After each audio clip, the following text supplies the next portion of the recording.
بسم اللہ الرحمن الرحیم۔ السلام علیکم۔ یہ کاشانہ بصیرت کا آڈیو بک سیکشن ہے۔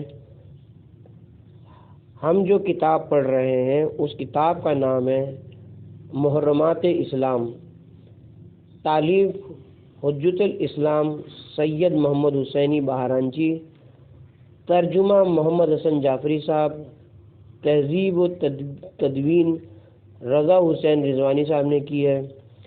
اب ہم کتاب کا پارٹ نمبر 19 پڑھیں گے۔ غیبت کا کفارہ۔ شہید ثانی اپنی کتاب رسائل العشر میں غیبت کی حرمت کے بیان کے بارے میں لکھتے ہیں، تمہیں معلوم ہونا چاہیے کہ غیبت کرنے والے کو اپنے فعل پر نادم ہونا چاہیے اور توبہ کرنی چاہیے، اور اپنے غیر مشروع فعل پر افسوس کرنا چاہیے تاکہ خدا اسے معاف کر دے۔ اس کا دوسرا مرحلہ یہ ہے کہ جس نے جس کی غیبت کی ہو اس کے پاس جائے اور اپنی کوتاہی کی معافی مانگے۔ یہ معذرت خواہی صرف زبان کی حد تک نہیں ہونی چاہیے بلکہ دل کی گہرائیوں سے اس سے معذرت کرے تاکہ کہیں ظاہر و باطن کے تضاد کا مجرم نہ بنے۔ غیبت کے کفارے کے متعلق 2 قسم کی احادیث ملتی ہیں۔ نمبر 1 روایات میں ہے کہ اس نے جس کی غیبت کی ہو اس کے لیے استغفار کرے۔ نمبر 2 احادیث میں غیبت کرنے والے کو متاثرہ فریق سے معافی مانگنی چاہیے۔ چنانچہ رسول مقبول صلی اللہ علیہ وسلم نے فرمایا، جس نے اپنے دینی بھائی کی آبرو یا مال کو پامال کیا ہو اسے دنیا میں اس سے معافی مانگ لینی چاہیے، کیونکہ آخرت میں درہم و دینار کی صورت میں کفارہ نہیں ہوگا۔ وہاں زیادتی کرنے والے کی نیکیاں متاثرہ فریق کو دے دی جائیں گی، اور اگر زیادتی کرنے والے کے نامہ اعمال میں نیکیاں نہ ہوں گی تو متاثرہ فریق کے گناہ اس کے نامہ اعمال میں درج کر کے حساب برابر کر دیا جائے گا۔ شہید ثانی لکھتے ہیں، ممکن ہے کہ استغفار کا حکم اس غیبت کے لیے دیا گیا ہو جو متاثرہ فریق کے کانوں تک نہ پہنچی ہو، اور غیبت کرنے والے کو اندیشہ ہو کہ وہ اگر متاثرہ فریق کے پاس معافی مانگنے کے لیے جائے گا تو اس سے فساد ہوگا، یا غیبت کرنے والے کو یقین ہو کہ متاثرہ فریق سے ملاقات ممکن نہیں ہے، تو اس صورت میں اسے استغفار کرنا چاہیے۔ جن روایات میں غیبت کرنے والے کو حکم دیا گیا ہے کہ وہ متاثرہ فریق سے معافی مانگے، اس کا تعلق اس غیبت سے جس کا متاثرہ فریق کو علم ہو چکا ہو اور اس تک رسائی بھی ممکن ہو۔ اس کے بعد شہید ثانی فرماتے ہیں کہ متاثرہ فریق کے لیے مستحب ہے کہ جب غیبت کرنے والے اس سے معافی مانگے تو اسے فراغ دلی سے معاف کر دینا چاہیے۔ قرآن میں ہے، عفو اختیار کرو اور نیک کام کرنے کا حکم دو اور جاہلوں سے کنارہ کرو۔ سورہ اعراف آیت نمبر 199۔ جب یہ آیت اتری تو رسول خدا نے جبرائیل امین سے پوچھا کہ عفو سے کیا مراد ہے؟ جبرائیل نے عرض کیا کہ اللہ آپ کو یہ حکم دیتا ہے کہ اگر کوئی آپ پر ظلم کرے تو آپ اسے معاف کر دیں، اور اگر آپ کے رشتہ دار آپ سے قطع تعلقی کریں تو آپ ان سے تعلقات قائم کریں، اور جو آپ کو محروم رکھے آپ اسے عطا کریں۔ ایک اور حدیث میں ہے کہ جب لوگ حساب کے لیے پیش ہوں گے تو آواز قدرت آئے گی، جس کا اجر خدا کے ذمے ہو وہ کھڑا ہو جائے۔ اس کے جواب میں بس وہی لوگ کھڑے ہوں گے جو دنیا میں لوگوں کو معاف کر دیا کرتے تھے۔ شیخ انصاری مقاصد میں تحریر فرماتے ہیں کہ غیبت کا تعلق حقوق العباد سے ہے، لہذا اس کا تقاضا ہے کہ جس کی غیبت کی گئی ہو اس سے غیبت کو معاف کرائے، جیسا کہ شہید ثانی نے بھی بیان کیا ہے۔ علاوہ ازیں ایک حدیث میں یہ بھی بیان کیا گیا ہے کہ غیبت کو اس وقت تک معاف نہیں کیا جائے گا جب تک متاثرہ فریق اسے معاف نہ کرے گا۔ امیر المومنین علیہ السلام کا بیان ہے کہ میں نے رسول خدا سے سنا ہے، تم میں سے بہت سے افراد اپنے ایمانی بھائیوں کے حقوق ضائع کرتے ہیں، اور جب قیامت کے دن متاثرہ افراد دعویٰ کریں گے تو ان کے حق میں فیصلہ کیا جائے گا۔ حضرت کی ایک حدیث ہے، جو کسی مسلمان مرد یا عورت کی غیبت کرے تو 40 دن تک خدا اس کی نماز اور روزے کو قبول نہیں کرتا، البتہ متاثرہ فریق معاف کر دے تو یہ بات الگ ہے۔ بعض روایات میں یہ بھی بیان کیا گیا کہ استغفار غیبت کا کفارہ ہے۔ حضرت نے فرمایا ہے کہ غیبت کا کفارہ یہ ہے کہ جب بھی تمہیں متاثرہ فریق یاد آئے تو خدا سے اس کے لیے استغفار کرو۔ امام جعفر صادق علیہ السلام نے فرمایا کہ اگر غیبت کے متاثرہ فریق کو اپنی غیبت کا علم ہو چکا ہو تو پھر غیبت کرنے والے کو اس سے معافی مانگنی چاہیے، ورنہ اس کے لیے استغفار کرنی چاہیے۔ رسول خدا نے فرمایا اگر کسی نے کسی پر ظلم کیا ہو اور اسے نہ پائے تو خدا سے اس کے لیے استغفار کرے، یہ اس کے گناہ کا کفارہ ہے۔ شیخ انصاری فرماتے ہیں کہ انصاف کی بات یہ ہے کہ اس بحث کی تمام روایات ضعیف ہیں۔ ادھر الصلاۃ البرایا کے قانون کا تقاضا یہ ہے کہ متاثرہ فریق سے غیبت کو حلال کرانے کا مطالبہ واجب نہیں ہے، اور دوسری طرف بقائے حق کا تقاضا یہ ہے کہ معاف کرائے بغیر غیبت معاف نہیں ہو سکتی۔ اگرچہ معافی مانگنا ازلوِ احتیاط واجب اور قوت سے خالی نہیں ہے، کیونکہ بہت سی احادیث جو معافی مانگنے کے وجوب پر دلالت کرتی ہیں ان میں سے بعض کی سند معتبر ہے، لہذا احتیاط کا تقاضا یہی کہ متاثرہ فریق سے معافی مانگنی چاہیے، اور اگر فتنے کا اندیشہ ہو یا متاثرہ فریق تک رسائی ممکن نہ ہو تو پھر متاثرہ فریق کے لیے استغفار کرے۔ ہم نے آج تک جتنے افراد کی غیبت کی ہے اللہ تعالیٰ ہمیں معاف فرمائے، اور جن لوگوں نے ہماری غیبت کی ہے اللہ تعالیٰ انہیں بھی بحق محمد و آل محمد معاف فرمائے۔ نمبر 52، مومن سے بدگمانی کرنا۔ مومنین سے بدگمان ہونا انتہائی قابل مذمت فعل ہے۔ اس کا سر چشمہ انسان کی روح کی خباثت ہے۔ وہ لوگ جنہیں خدا نے پاک دل عطا کیا ہے وہ ہمیشہ بدگمانی سے پرہیز کرتے ہیں۔ بدگمانی اگر اللہ تعالیٰ کے متعلق ہو تو وہ انتہائی خطرناک اور موجب ہلاکت ہے، کیونکہ وہ عقیدے میں بگاڑ کا سبب ہوتی ہے۔ دینی رہبروں نے اہل ایمان کو یہ حکم دیا کہ وہ لوگوں کے قول و فعل کی اچھی توجیہ کریں اور اسے بدگمانی کا ذریعہ نہ بنائیں۔ سورہ حجرات کی آیت نمبر 12 میں ہے، سورہ بنی اسرائیل کی آیت نمبر 36 میں ہے، جس چیز کے متعلق علم نہ ہو اس کے متعلق کوئی فیصلہ نہ کرو، بے شک کان، آنکھ اور دل سے قیامت کے دن سوال کیا جائے گا۔ شہید ثانی نے کشف الربیہ میں امام علی سے نقل فرمایا ہے کہ اپنے دینی بھائی کے عمل کی اچھی طرح توجیہ کیا کرو، ہاں اگر اس کے خلاف کوئی حتمی ثبوت آ جائے تو پھر علیحدہ بات ہے۔ اگر تم اپنے دینی بھائی سے کوئی بات سنو تو اس کی اچھی توجیہ کرو اور بدگمان مت ہو، کیونکہ بہت سے گمان حقیقت سے کوسوں دور ہوتے ہیں۔ نمبر 53، اہل ایمان کے رازوں کی جستجو کرنا۔ لوگوں کے رازوں اور نجی زندگی کے متعلق تجسس کرنا حرام ہے۔ سورہ حجرات کی آیت نمبر 12 میں ہے، اے ایمان والو، بہت گمان کرنے سے اعتراض کرو کہ بعض گمان گناہ ہے، اور ایک دوسرے کے حال کا تجسس نہ کرو اور نہ ایک دوسرے کی غیبت کرو۔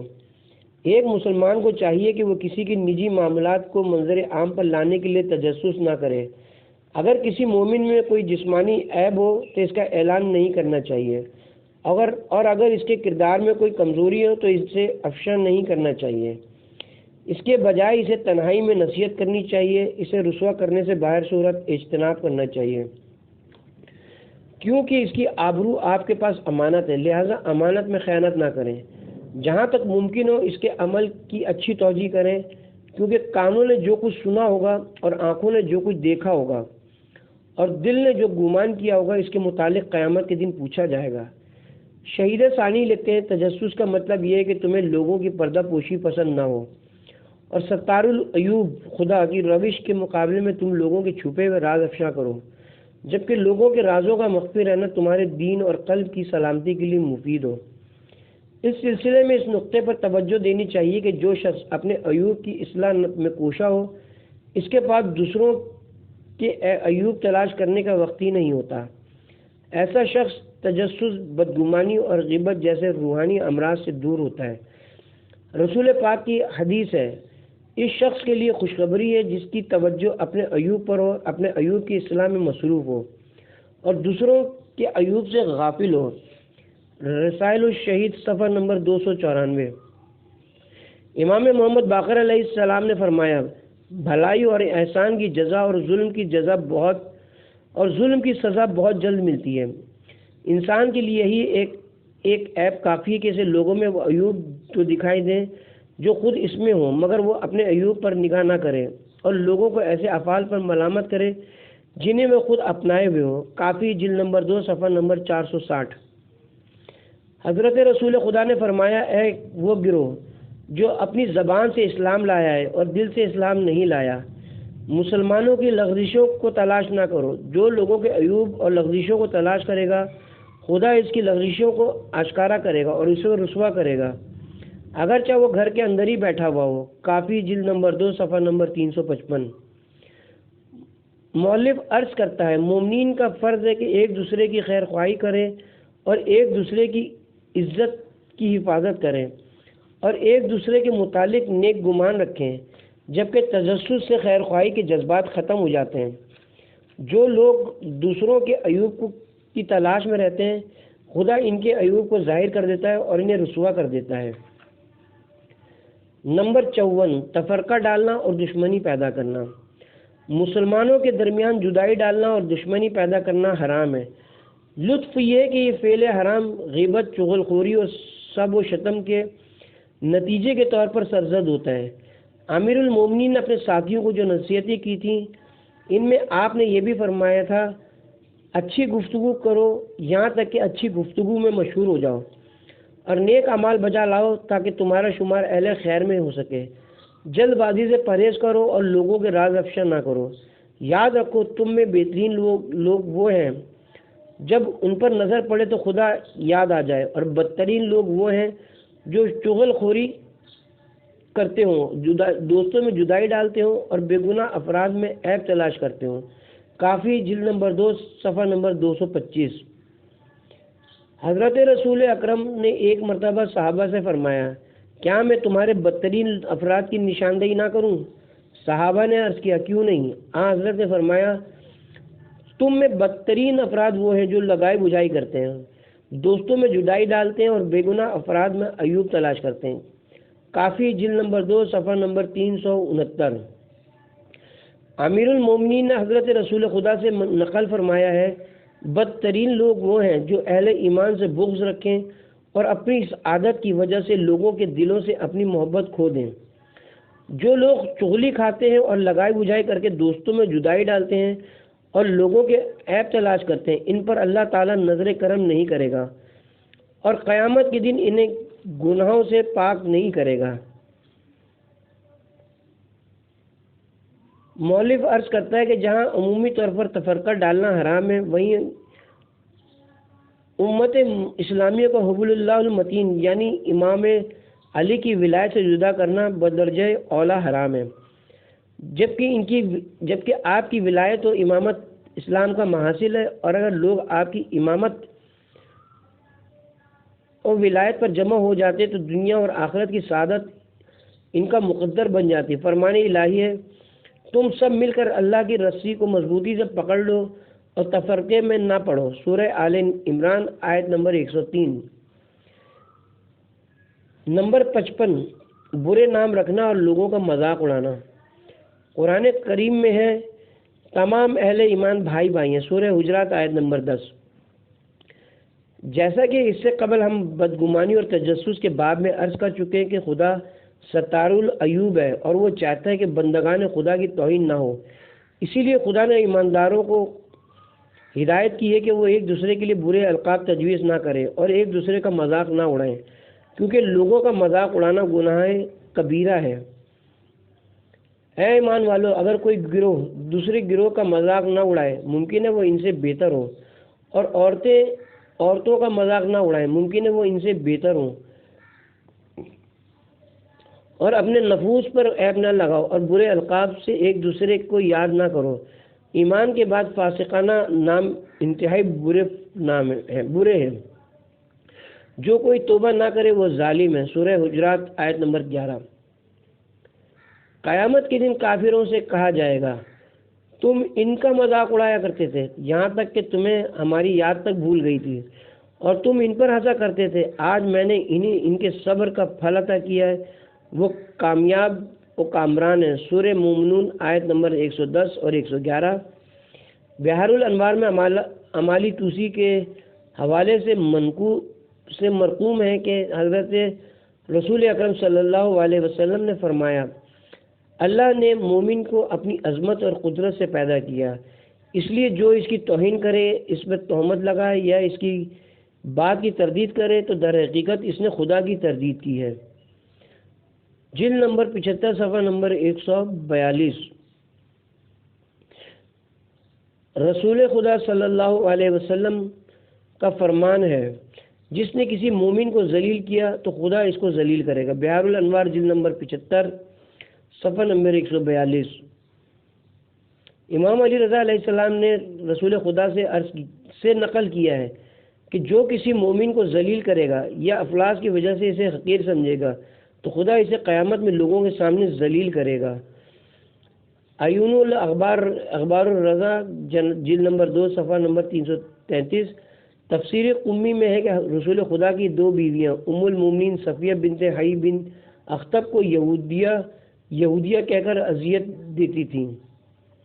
انہوں نے رسول اکرم سے ان کے رویے کی شکایت کی تو حضرت نے فرمایا، آپ نے انہیں جواب کیوں نہیں دیا؟ صفیہ نے عرض کیا، میں انہیں کیا جواب دے سکتی ہوں؟ حضرت نے فرمایا کہ تم ان سے کہو کہ حضرت ہارون میرے باپ ہیں اور حضرت موسیٰ میرے چچا ہیں اور محمد رسول اللہ میرے شوہر ہیں، تم میرے رشتوں کا کیسے انکار کر سکتی ہو؟ حضرت صفیہ نے یہ جملے ان سوکنوں سے کہے تو انہوں نے کہا کہ سبق رسول خدا نے آپ کو پڑھایا ہے۔ رسول اکرم نے فرمایا ہے، اللہ نے اپنی رضا کو اطاعت اور اعمال خیر میں، اپنے غضب کو گناہوں میں اور اپنے ولی کو مخلوق میں پوشیدہ رکھا ہے۔ خبردار کبھی کسی اطاعت کو حقیر نہ سمجھنا، ہو سکتا ہے کہ اس میں اللہ کی رضا مضمر ہو، کسی گناہ کو ہلکا نہ سمجھنا، ہو سکتا ہے اس میں اس کا غضب پنہاں ہو، کبھی کسی انسان کو حقیر نہ سمجھنا، ہو سکتا ہے کہ وہ اللہ کا ولی ہو۔ بحار الانوار جلد نمبر 75 صفحہ نمبر 147۔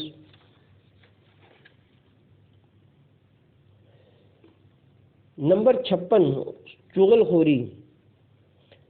قرآن اور حدیث سے معلوم ہوتا ہے کہ چغل خوری اور لگائی بجھائی بدترین گناہ ہے۔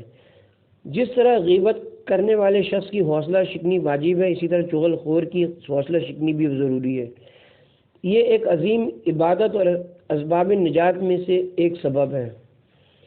خدا نے اہل ایمان کو ایک دوسرے کا بھائی قرار دیا ہے، جبکہ چغل خوری اسلامی معاشرے کے لیے زہر قاتل ہے، کیونکہ اس سے نفرتیں جنم لیتی ہیں۔ بہت سی احادیث میں اصلاح بین الناس کا حکم دیا گیا ہے۔ امیر المومنین نے اپنی آخری وصیت میں امام حسن اور امام حسین سے فرمایا تھا،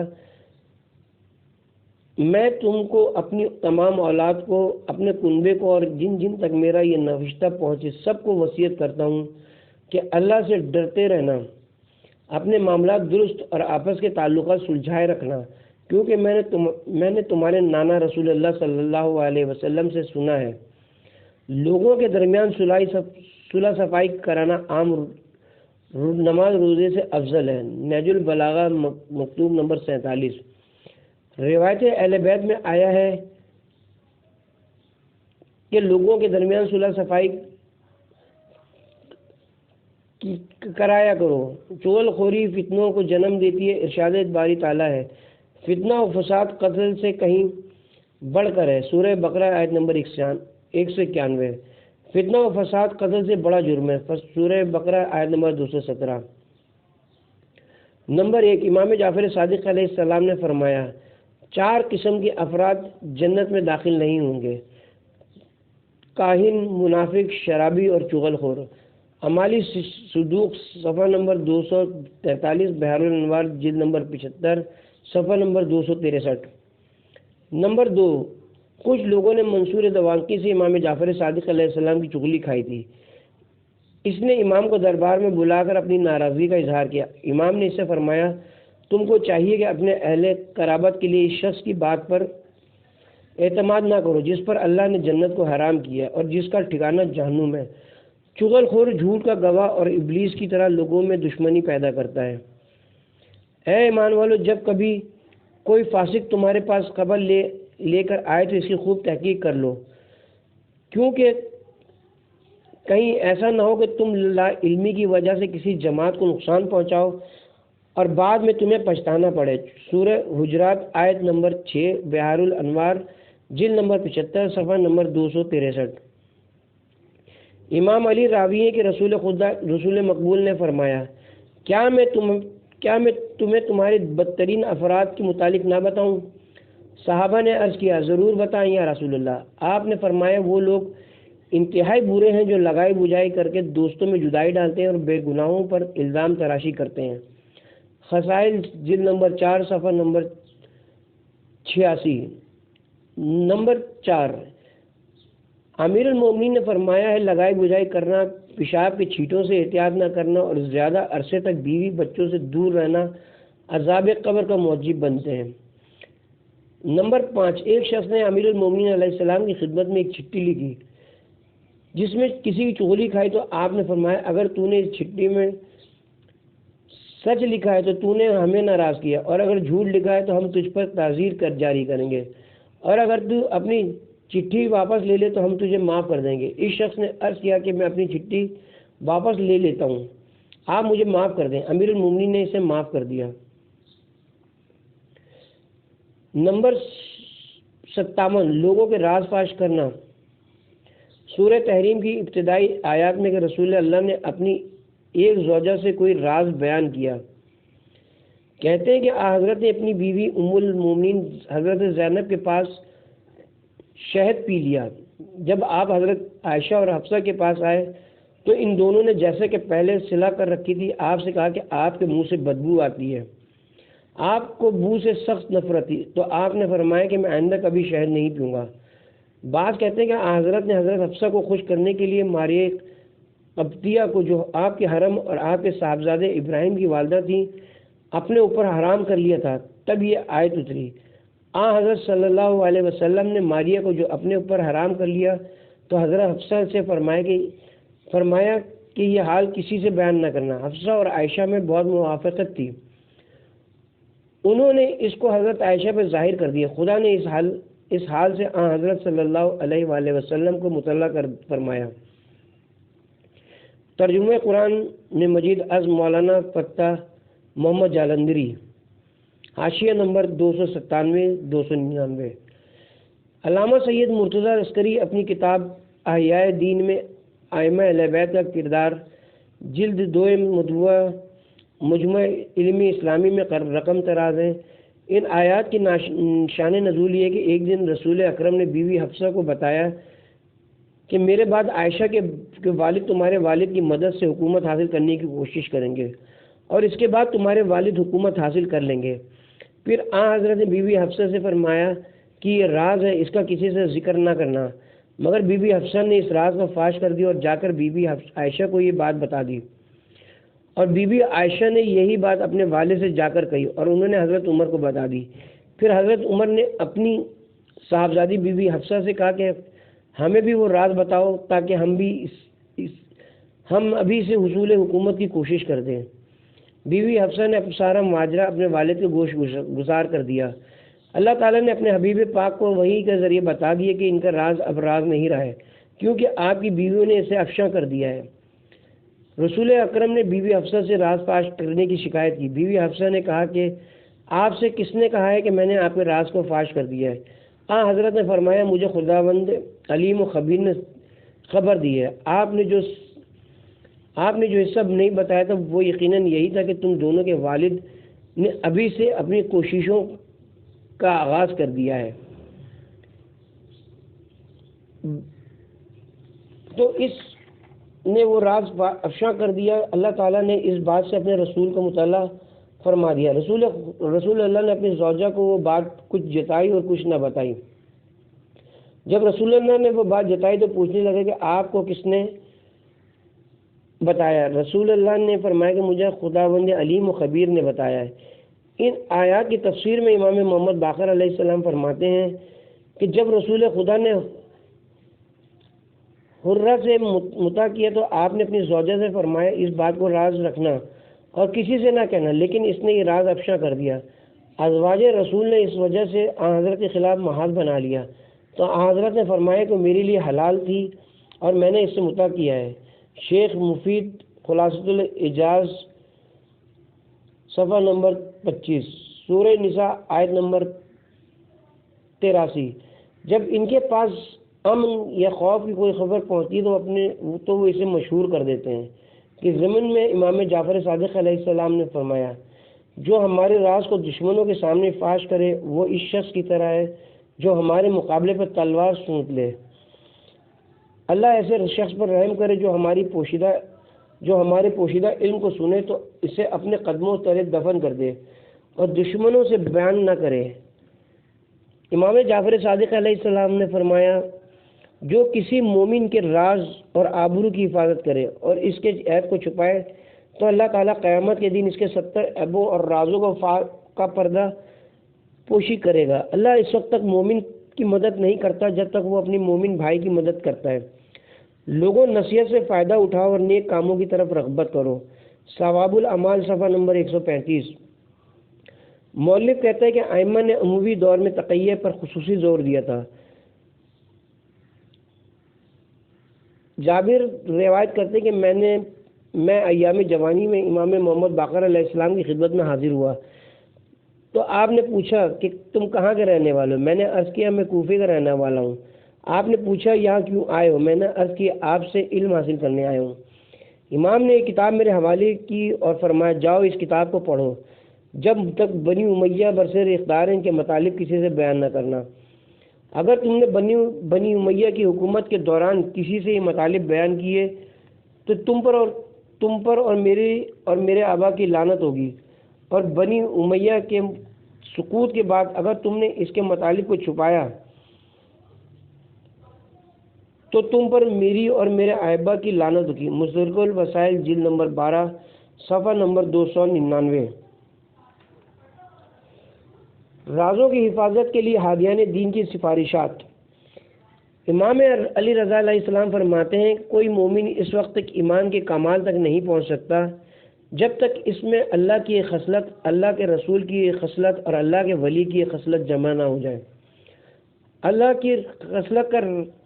اللہ کی خصلت راز کا چھپانا ہے جیسا کہ اللہ نے فرمایا ہے وہ غیب کی بات جاننے والا ہے اور کسی پر اپنے غیب کو ظاہر نہیں کرتا۔ سورہ جن آیت نمبر 26۔ رسول کی خصلت درگزر کرنا، نیکی کا حکم دینا اور جاہلوں سے کنارہ کشی کرنا ہے، جیسا کہ اللہ نے آپ کو حکم دیا تھا۔ درگزر کی عادت اپنائیں، نیکی کا حکم دیں اور جاہلوں سے کنارہ کشی کریں۔ سورہ اعراف آیت نمبر 199۔ امام علی علیہ السلام نے فرمایا ہے جو اپنا راز چھپائے گا تو انتخاب کا حق اس کے ہاتھ میں ہوگا۔ کامیابی کے لیے احتیاط ضروری ہے اور احتیاط کا تقاضا یہ ہے کہ اپنی رائے کا جلد اظہار نہیں کرنا چاہیے اور رائے کی مضبوطی کا دار و مدار رازوں کی حفاظت میں ہے۔ آمدی کی غیر الحکم میں ہے۔ حضرت امیر المومنین علیہ السلام نے فرمایا راز فاش کرنا بدترین خیانت ہے۔ تمہارا راز تمہارا قیدی ہے، جب تم اسے افشا کرتے ہو تو تم اس کے قیدی بن جاتے ہو۔ جب تک تم اپنا راز چھپاتے ہو تب تک وہ تمہاری خوشی کا ذریعہ ہے، اور جب تم اسے فاش کر دیتے ہو تو وہ تمہاری ہلاکت کا سبب بن جاتا ہے۔ امام جعفر صادق علیہ السلام کا ایک فرمودہ جسے بعض علماء نے موتیوں کا ہار کہا ہے یہ ہے: عیب پکڑنا، جدائی ڈالنا، نکتہ چینی کرنا، دشمنی پیدا کرنا، بے صبری دکھانا شرمندگی لاتا ہے۔ رازوں کو فاش کرنا نظروں سے گرا دیتا ہے۔ سخاوت عقل مندی کی دلیل ہے اور دوسروں کو بہت سی ملامت کرنا غفلت کے وقت کا انتظار ہے۔